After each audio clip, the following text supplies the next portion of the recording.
BCI está presentando Tele 13C. Bien, tal como les comentábamos al inicio del programa, la Superintendencia de Salud rechazó el alza de 81 planes de salud de las ISAPRES. Se trata de la aplicación de una facultad que tiene el organismo y que se puede usar como alternativa para no acudir a la justicia. Los ajustes a los valores de los planes empezaron a regir hoy.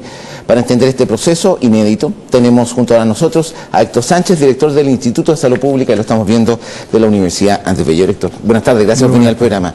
¿Cómo se llega a esta determinación de la superintendencia, Héctor, que me parece que es inédita en realidad? Mira, las ISAPRES, por ley, tienen la libertad de fijar sus precios. Pero, sin embargo, el Tribunal Constitucional y la Corte Suprema han dictaminado respecto a estos reajustes en términos de que se han considerado, en muchos casos abusivos, insuficientemente justificados, o en otros casos discriminatorios por razones de sexo y edad. Y frente a esa situación ha negado estos reajustes de precios. Anteriormente de estos dictámenes, los superintendentes anteriores, estoy hablando de hace 4 o 5 años atrás, no podían meterse en este tema, porque no existía una jurisprudencia que les permitiera.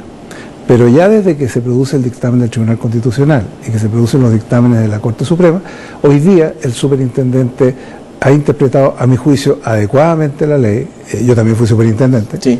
¿Ya? Y por lo tanto está hoy aplicando, ¿no es cierto?, una atribución como árbitro arbitrador, y está básicamente dictaminando, utilizando la jurisprudencia del Tribunal Constitucional y de la Corte Suprema. Por lo tanto, en estricto rigor, ya está haciendo uso de una atribución que va a permitir 2 o 3 efectos. El primero es que hoy día se gastan más de 8.000 millones en costas. Y esto puede significar, porque esto no tiene costas, digamos, esto es sin costo alguno para nadie, ¿ya? Con lo cual puede significar una reducción en los costos. Por lo cual ya es una situación positiva. Y en segundo lugar, que a las personas les permite, ¿no es cierto?, reclamar sin necesidad siquiera de buscar a un abogado, sino que directamente a la superintendencia. Y en un trámite de un juicio arbitral relativamente corto, la superintendencia dictamina. Héctor, para precisar, si ese fallo de los diferentes fallos de la justicia, Corte Suprema, Corte de Apelaciones, saco la cuenta, más o menos son 4 o 5 años sí, a la fecha. ¿Por qué no se aplicó antes y sí ahora? ¿Es una cuestión de convicción política, de convicción argumental, en fin? Yo creo que es convicción jurídica de los superintendentes anteriores y, ¿por qué no decirlo, también política? Ya, yo creo que el actual superintendente tiene una convicción jurídica, es abogado, ya, y tiene una convicción jurídica y también política de defensa de los beneficiarios. Y creo que lo que está haciendo hoy día es fundamentalmente retomar una historia que tuvo la superintendencia de defender a los usuarios durante toda la gestión de los distintos superintendentes que hubo. Por lo tanto, desde esa perspectiva, creo que se produce un segundo efecto positivo, a mi juicio, que es básicamente que recupera la superintendencia un elemento muy importante que se había perdido en los últimos años, que era su rol como defensor también de los afiliados cuando se producen situaciones de abuso o de incumplimiento de la ley. ¿Cómo se relaciona esta situación, Héctor, con la Comisión Asesora Presidencial que justamente está trabajando en reforma a este sistema? Absolutamente, porque el tema de los precios es un tema que ha sido bastante discutido en los últimos años, al punto que se llegó a estos dictámenes de los tribunales. Y de hecho, en 2013 hubo 145.000, durante el año, 145.000 dictámenes de la Corte Suprema. Es una cifra enorme. Enorme. Y más de un 90% a favor de los afiliados. Y este año ya cerca de 40.000 son los dictámenes que ya se han producido, y hacia fin de año se producen muchos más, por lo cual se va a llegar a una cantidad igual o mayor que el año pasado, lo cual significa más o menos un 10% de los contratos ya que de las ISAPRES que hoy día han reclamado por el aumento de precios. Esto es una cantidad muy grande. Frente a esa situación, ya este tema se planteó de tal forma de que en definitiva se buscara una solución. Ya, el gobierno anterior nombró un par de comisiones para ver si acaso esto se resolvía. No se resolvió porque las soluciones que esas comisiones plantearon al gobierno no le gustaron, implicaba una reforma a las ISAPRES profunda, y a continuación, ¿no es cierto?, en el actual gobierno se presenta también la posibilidad de hacer una comisión. Y esa comisión que hoy día se ha nombrado está hoy día estudiando justamente los temas que están vinculados con el precio, pero que también están vinculados con el funcionamiento del sistema ISAPRE y se ha hecho una extensión, porque también es bastante lógico, hacia el sistema de salud en su conjunto. Es decir, cómo se está financiando hoy día el sistema de salud que está permitiendo que existan dos tipos de población.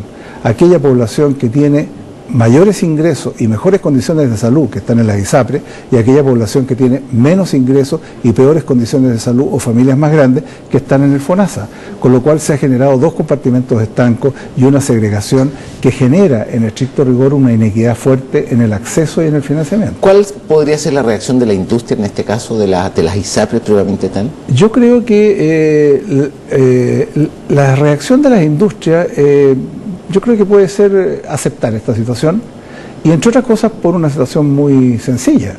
Yo creo que está en una situación de imagen pública, una situación muy compleja, que creo que puede ser muy difícil ya que traten de intentar restarle esta atribución al superintendente. Por lo tanto, desde esa perspectiva, y por lo demás bastante posible que en una discusión de esa naturaleza el superintendente gane frente a un recurso ante la Corte Suprema, por ejemplo, un recurso de queja que podrían presentar. Por lo tanto, desde esa perspectiva yo creo que no van a hacer nada.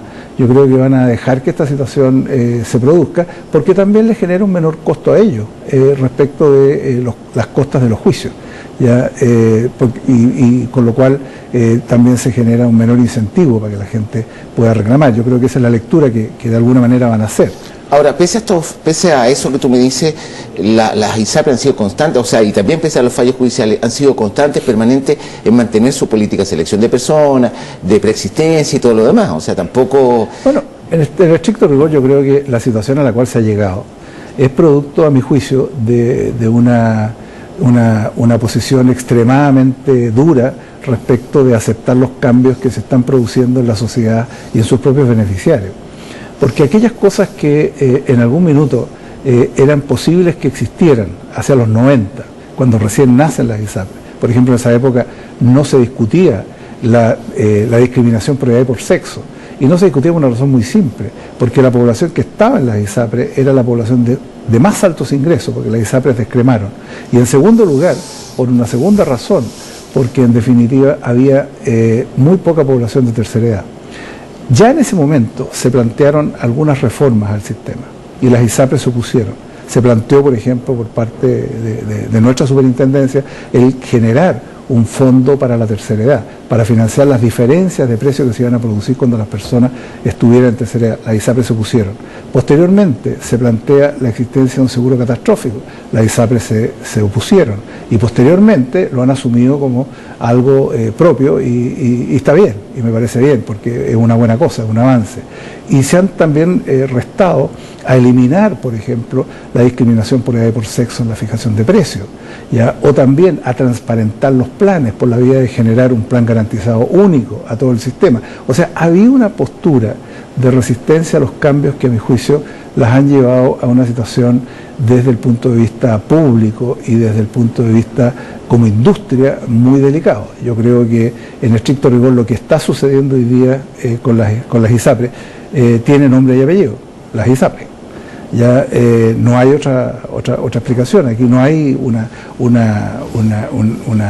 intención malévola de grupos de personas o grupos políticos, sino que más bien una falta de comprensión y de sensibilidad respecto de lo que está pasando hoy día con la sociedad. Ahora, igual me llama la atención, Héctor, y te lo quería preguntar de acuerdo a tu experiencia profesional, de que los cambios finalmente no llegan del mundo político a una institucionalidad, sino que llegan desde los tribunales. Sí. Bueno, igual llamativo eso. Sí, claro que es llamativo.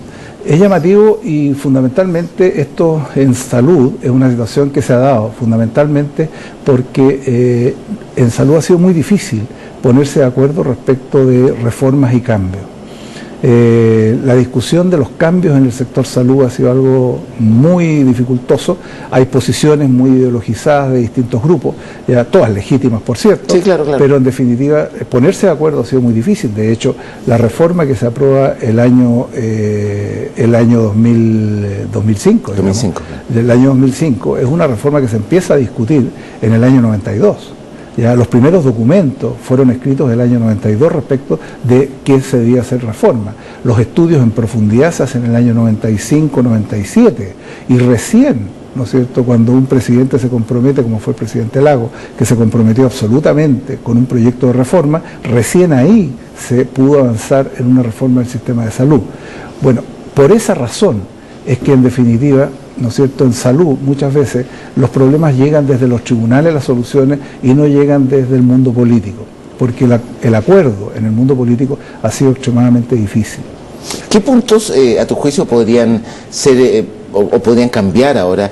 ¿O cuál sería, estoy especulando respecto de lo que puede hacer eventualmente la comisión, pero bueno, tú que has sido superintendente y has participado activamente en este debate, ¿por qué lado crees tú debería lograrse un término medio, supongo, de acuerdo a los nuevos tiempos también? Porque mal que mal las ISAPRES están actuando en el marco de la ley, digamos. Sí, por cierto. Y están haciendo uso del marco que les da la ley absolutamente. ¿No? Nadie está diciendo que estén haciendo algo que no sea legal. Sin embargo, creo que van a haber reformas.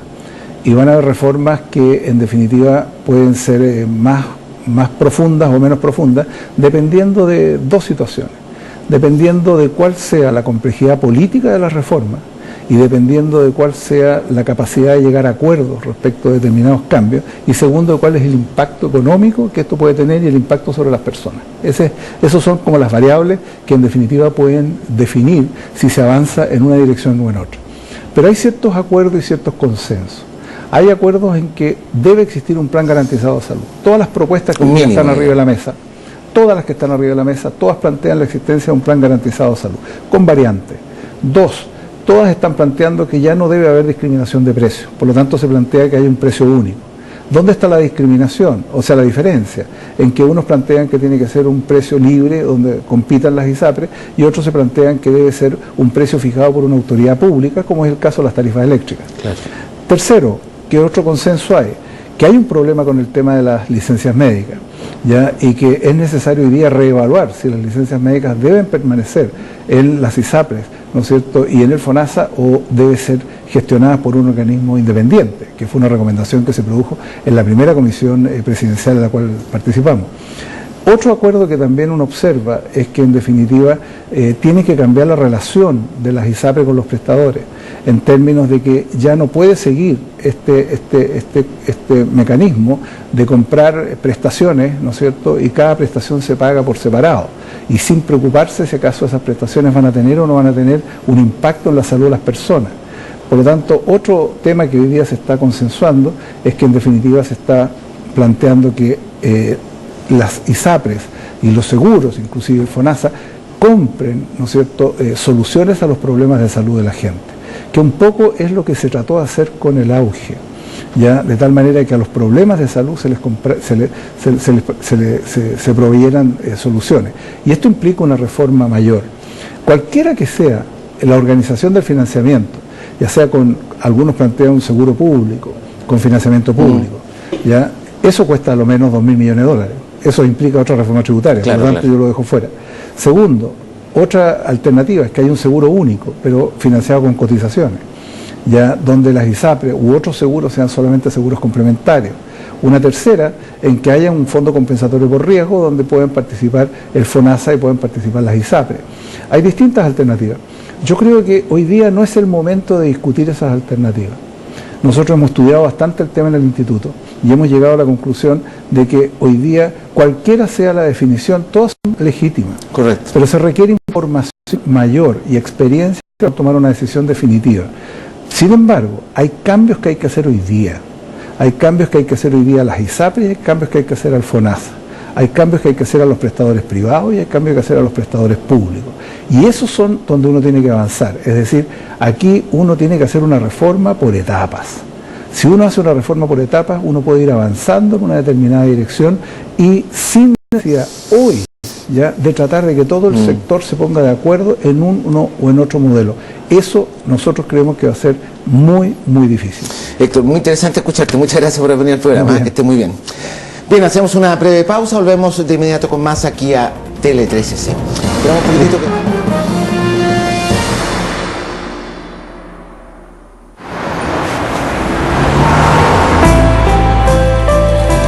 Si las empresas